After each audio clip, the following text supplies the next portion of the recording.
안녕하세요. 네, 4인 4세 강의를 맡은 박봉수 목사입니다. 지난 시간까지 굉장히 걱정스러운 얘기를 제가 많이 드렸는데 그럼 어떡할 거냐? 좀 대안에 관한 얘기를 오늘 조금 드려보려고 합니다. 그렇지만 또 시작은 역시 걱정스러운 얘기부터 좀 해야 될 것 같아요. 오늘의 교회 학교가 보통 문제가 아닙니다. 이미 미국에서는요, 1970년대에서부터 교회 학교가 문제 있다고 하는 문제 지적이 심각하게 일어났었어요. 미국의 기독교 교육학자들 대표적인 사람 가운데 하나가 로렌스 리차즈라고 하는 사람인데, 이 사람은 뭐라고 얘기했냐면 교회 학교가 지금 중환자실에 누워 있다 그랬어요. 중환자실에 누워 있다는 건 뭘 말할까요? 살았지만 죽은 것이죠.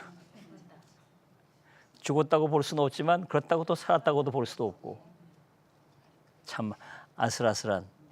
그래서 이 중환자실에 누워 있는 이 교회 학교를 급하게 살려내야 한다. 이게 이분의 주장이에요. 또 다른 사람 하나가 있는데, 이 사람은 좀 과격한 비판을 했는데, 존 웨스트호프라고 하는 사람인데, 이 사람은 1970년대에 주일학교, 교회 학교는 죽었다, 사망 진단을 내려버렸어요. 다음 세대 신앙교육은 교회 학교로는 안 된다. 다른 대안을 찾자. 그래서 다른 대안 이야기를 지금 하고 있는 것입니다. 우리나라는 이분처럼 이렇게 과격한 얘기하는 사람은 없어요. 그래도 우리나라는 지금 응급실에 누워 있다, 이 정도. 응급실에 누워 있으니까 급하게 응급처치해서 좀 살려내자. 그게 우리나라 기독교 교육을 공부하는 전문가들의 얘기입니다. 오늘 한국교회의 교회 학교의 문제를 한마디로 요약을 해보면, 그런 얘기를 여러분 들어보셨는지 모르겠는데 그런 얘기가 있어요. 19세기 교육 환경에서 20세기 교사들이 21세기 아이들을 가르친다. 잘 모르고 끄떡하시는 것 같아요. 네. 말이 안 되는 거 아니겠어요, 그죠? 19세기 교육 환경. 그러니까 건물, 또 책상, 교과서, 또 커리큘럼, 이게 다 19세기 뭐 얼마입니까? 거의 200년 전 얘기 아니에요. 그 옛날 거 그대로 하나 변화 없고, 교사들은 20세기 100년 전에 가르치던 사람들과 똑같은 사람들이 가르치고 있다는 거예요. 아이들은 지금 21세기 아이들이 되어버렸다는 거죠. 그러니까 뭐 여러 가지 오늘의 교회 학교 문제를 지적할 수 있지만 딱 두 가지로 얘기할 수 있겠어요. 하나는 교육 환경이 19세기와 같다. 19세기와 같다는 것입니다. 일반 교육 환경을 보세요, 여러분. 최첨단을 지금 자랑하잖아요. 뭐 초등학교, 중고등학교 가보면요, 여기 뭐 건물 자체가 뭐 최첨단 시설을 갖추고 있고, 그다음에 전부 이 IT 시설, 컴퓨터라든지 또 미디어 여러 가지 형태들을 다 갖추고 있고, 심지어 최근에 e-러닝이라 그래가지고 인터넷을 통한 교육도 지금 활발하게 진행되고 있잖아요. 근데 교회를 와 보면요, 옛날하고 다를 게 하나 없죠. 수업 끝나고 나면 예배 끝나고 나면 예배 드렸던 그 자리에서 애들이 돌아 앉아가지고 그 자리에서 분방 공부하는 거예요. 요즘 교회 그 장의자 같은 데서 우리 다음 세대 아이들이 거기서 공부하고 활동하는 거 보셨습니까? 초등학교 또 여러분 집에서 아이들 의자 어떤 의자 사주셨어요? 어떤 의자에 애들 공부합니까? 장의자 그 딱딱한 데 앉아가지고 이렇게 예배드리던 그 의자에 앉아서 공부를 한다 이겁니다. 그런데 보면 이 반하고 옆에 반이 붙어 있어요. 이렇게. 또 옆에 반이 붙어 있어요. 이렇게. 누가 제일 잘 가르치는 사람일까요? 목소리 큰 교사예요. 여기서 떠들면 자기네 선생님 얘기보다 저쪽 얘기 자꾸 듣는 딴청을 부려요. 이렇게. 그런 시설에서 우리 아이들이 공부를 하고 있다. 게다가 선생님들은 어떤 분들입니까? 일반 교육을 가보십시오.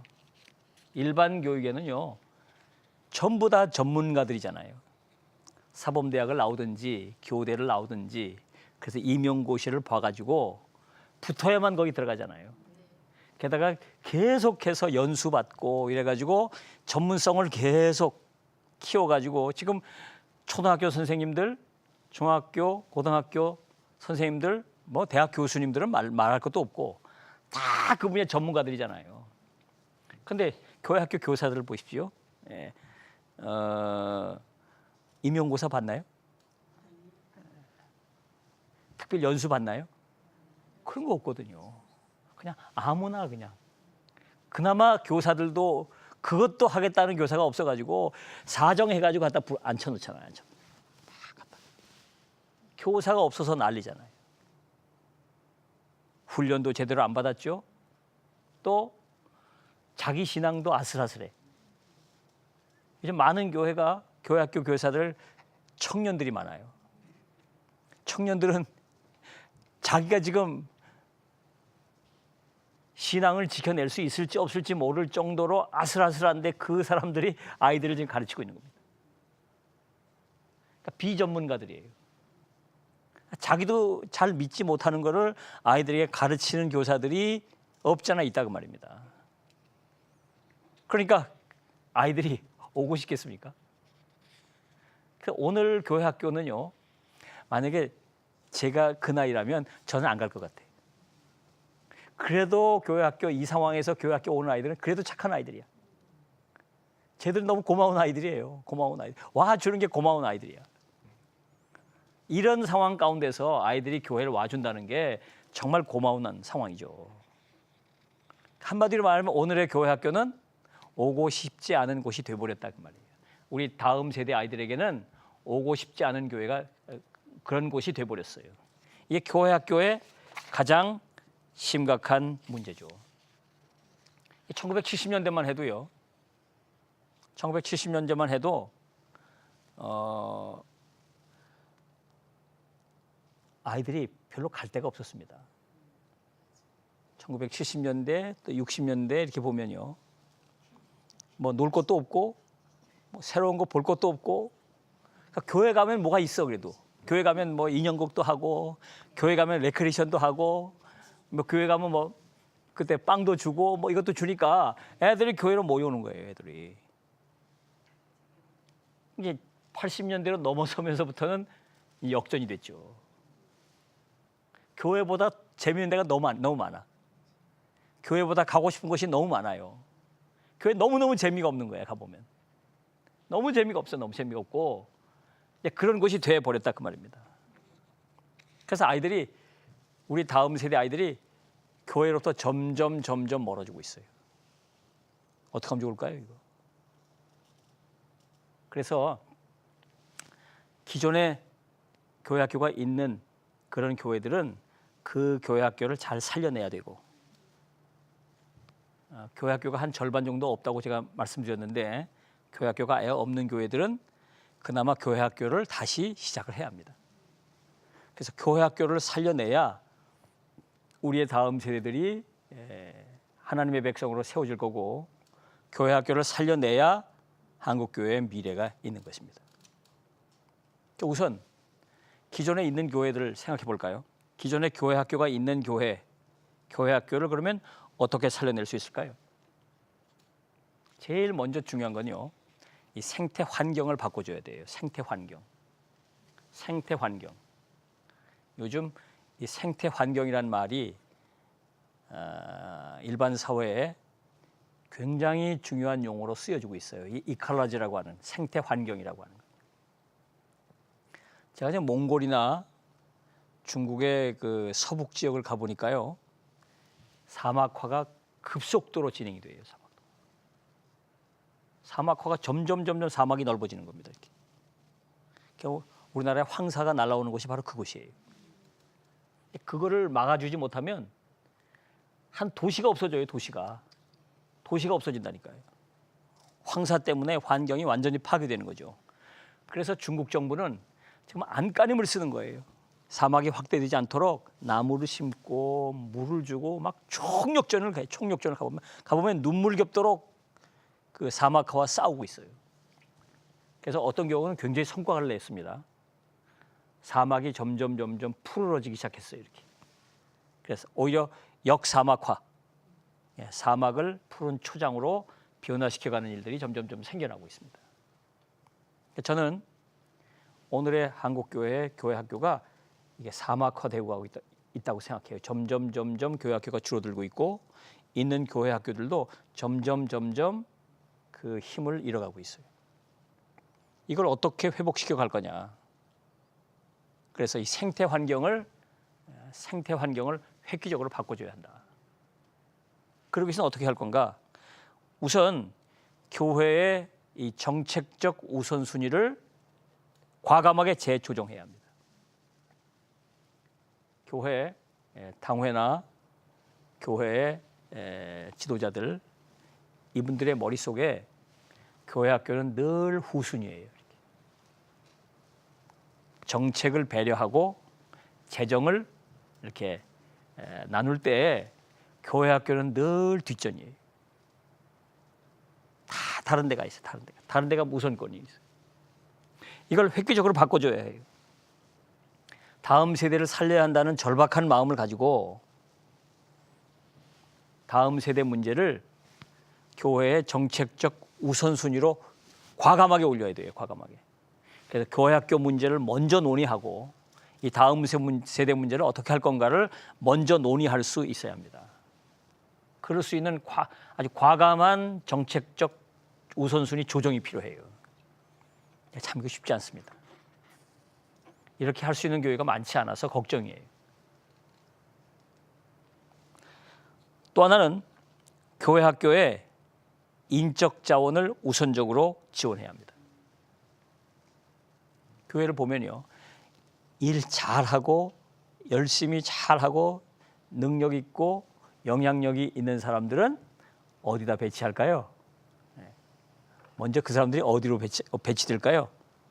예를 들면 뭐 구역에다가 배치한다든지 또 뭐 전도대나 전도하는 데다 배치한다든지 찬양대 배치한다든지 뭐 이런 데다가 배치를 많이 하죠.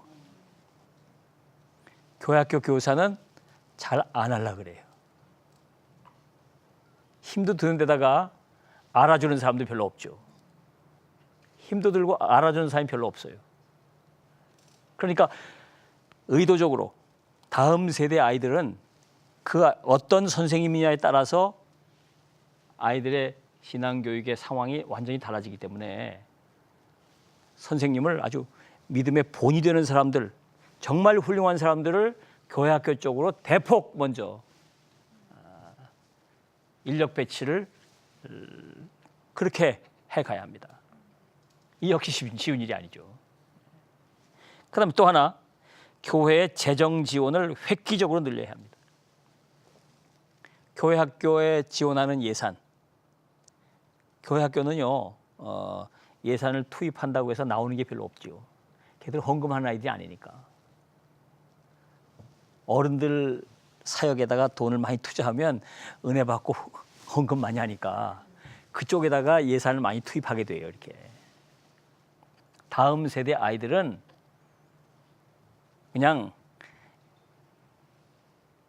이렇게 적당히 주고 마는 거지. 이렇게. 네. 안타깝죠.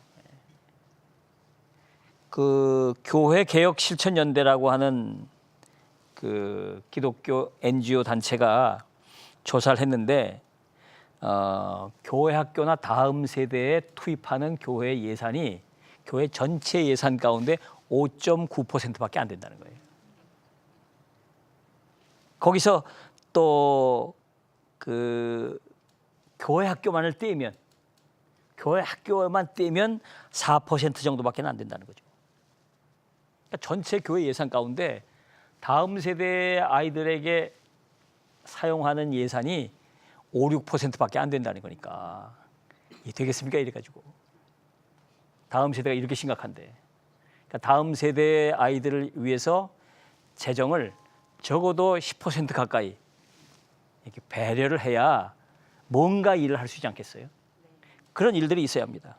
또 하나는 아까도 말씀드린 대로 교회 학교의 시설을 획기적으로 개선해야 합니다.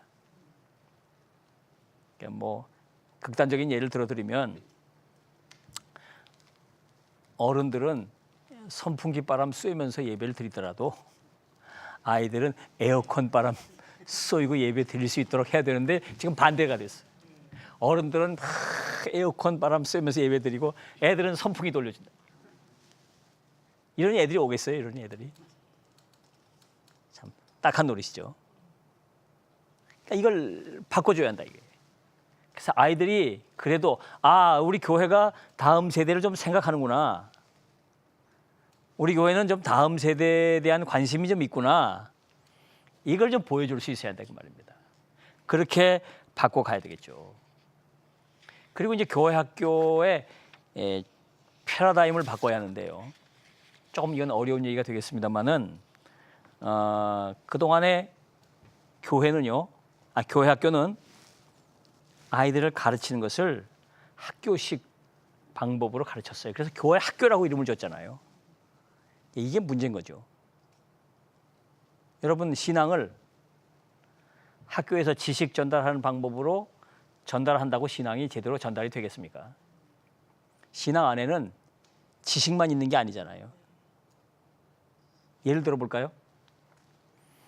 아이들이 공과 공부를 하죠. 공과 공부를 1년 동안 열심히 해가지고 공과 공부를 잘해서 시험을 봤는데 100점을 맞았어요. 그 아이가 신앙이 좋은 아이일까요? 왜 100점 맞았는데? 신앙이 좋을 수는 있겠지만 그것만 가지고 신앙 좋다고 말할 수 있는 건 아니잖아요. 신앙 안에는 하나님과의 인격적인 만남, 영성의 부분이 있고 또 잘 섬길 수 있는 신앙의 태도적인 측면도 있고 여러 가지 면이 있기 때문에 분반 공부만 잘한다고 신앙이 좋은 건 아니니까 학교 형태로 된 교회 학교는 이제 좀 방향을 바꿔야 한다. 그래서 일반적으로 목회는 장년들을 대상으로 하고 교육은 다음 세대 중심으로 한다고 생각하고 있어요. 그러니까 패러다임을 바꿔야 되죠. 그러니까 다음 세대 아이들도 교육의 대상만이 아니라 목회의 대상이라고 생각하고 다음 세대 아이들을 품어낼 수 있어야 한다 그 말입니다. 바꿔야 돼요. 바꿔줘야 돼요. 획기적으로 이걸 좀 바꿔줘야 됩니다. 그리고 교사들도 단순히 아이들에게 분방 공부하는 사람으로 그렇게 두지 말고, 그래서 전 교사라는 말을 좀 쓰지 않았으면 좋겠어요. 교사 그러면 뭘까요? 머릿속에 나는 가르치는 사람 그 생각만 하게 되잖아요. 교사도 목회자거든. 어린, 그렇지 않겠어요? 그죠? 작은 목회자 아니에요. 아이들은 목회하는 거지 애들이 가르치기만 하는 사람이 아니잖아요. 그 아이들을 위해 사랑으로 기도하고 본을 보이고 상담도 하고 여러 가지. 그러니까 교사들도 작은 목자로 이렇게 세워갈 필요가 있는 것이죠. 네. 자, 이제 그러면 교회 학교가 없는 데는 어떻게 할까요? 없는 데 교회 학교를 세워가야죠. 그런데 보세요. 교회 학교가 없지만 아이들은 있습니다. 두세 명이라도 있어요. 왜? 목사님 아들, 딸도 있고. 시골 같은 데 보면요. 할머니한테 떠맡겨진 아이들이 있어요. 그래서 그 교회 학교는 없지만 할머니 따라서 그 예배 시간 주변에 놀고 있는 애들이 몇 명은 돼요. 적으면 두세 명, 많으면 한 10명가량 된다니까요. 걔들을 내버려 두는 거예요. 걔들을 방치하고 있다니까요. 작은 교회들은 목사님 혼자서, 미자립 교회들은 사찰도 해야지. 노인들 이 승합차로 모셔다 드리고 태워와야지. 청소도 해야지. 예배 준비도 해야지. 사모님하고 목사님하고 이리 뛰고 저리 뛰고 얼마나 힘이 들어요. 그러니까 아이들을 어떻게 해볼 수가 없는 거예요. 아이들을. 그러니까 그냥 방치되어 있다니까요. 그러니까 교회 학교가 점점 없어지는 거예요. 점점. 그러니까 이 작은 교회 학교. 그러니까 영아부에서부터 뭐 중고등부까지 다 한 반을 만들어 가지고 그렇게 해서라도 교회 학교를 시작해야 돼요. 작은 교회 학교를 시작해야 합니다. 작은 교회 학교를. 그렇게 하려면 어떻게 될까요? 그 교회 학교를 시작할 수 있는 지도자를 세워야 되잖아요. 그러니까 목사님, 사모님이 훈련을 받으시든지 아니면 거기 권사님이나 여집사님 이렇게 아이들을 사랑하는 은사를 가진 분들이 좀 훈련을 받으셔가지고 그 선생님이 그 아이들을 맡는 거예요. 그 아이들을 맡아가지고 같이 기도해주고 또 성경 얘기해주면서 작은 교회 학교를 시작하는 겁니다. 이렇게 할 수 있도록 각 교단이나 또 노회나 이런 곳에서 지원을 해줄 필요가 있어요. 옛날에 확장주일학교 운동이라는 게 있었어요. 한국교회 초창기에 미국의 선교사들이 들어오셔가지고 확장주일학교 운동을 했어요.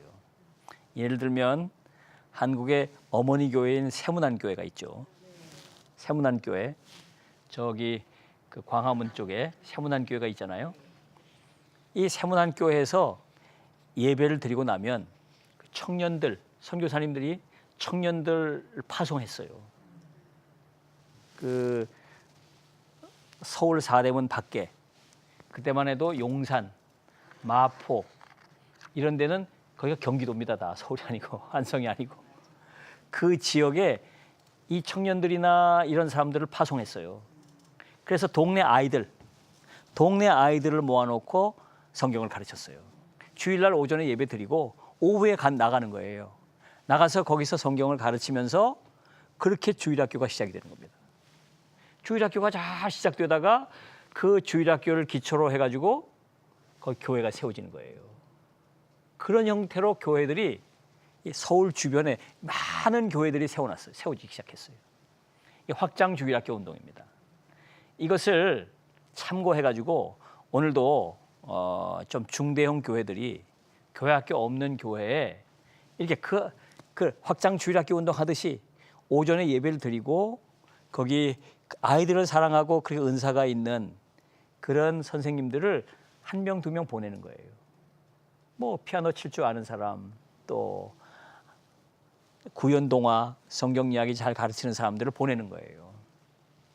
보내서 아이들 몇 명 되는 아이들, 그 아이들을 놓고 아이들 가르치는 겁니다. 파송할 때 큰 교회니까 뭐 한 달에 한 10만 원씩만 주어도 애들 간식 사다가 몇 명 안 되니까 그러면서 주일학교를 시작하면서 그런 교회들로부터 주일학교를 시작할 수 있도록 할 필요가 있다 그 말입니다.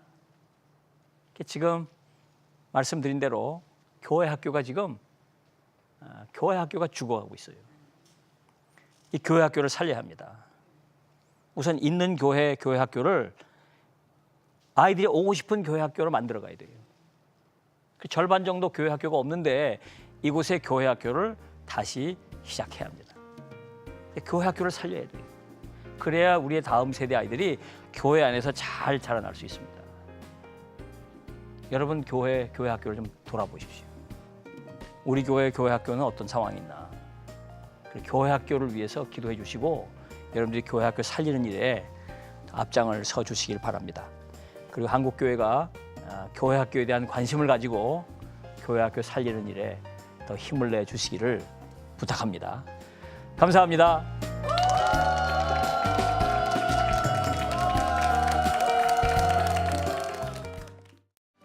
이 프로그램은 CTS 방송가족의 사랑과 후원으로 제작되었습니다. 후원 전화 02-6333-1003번, ARS 060-800-1111번으로 전화 주세요.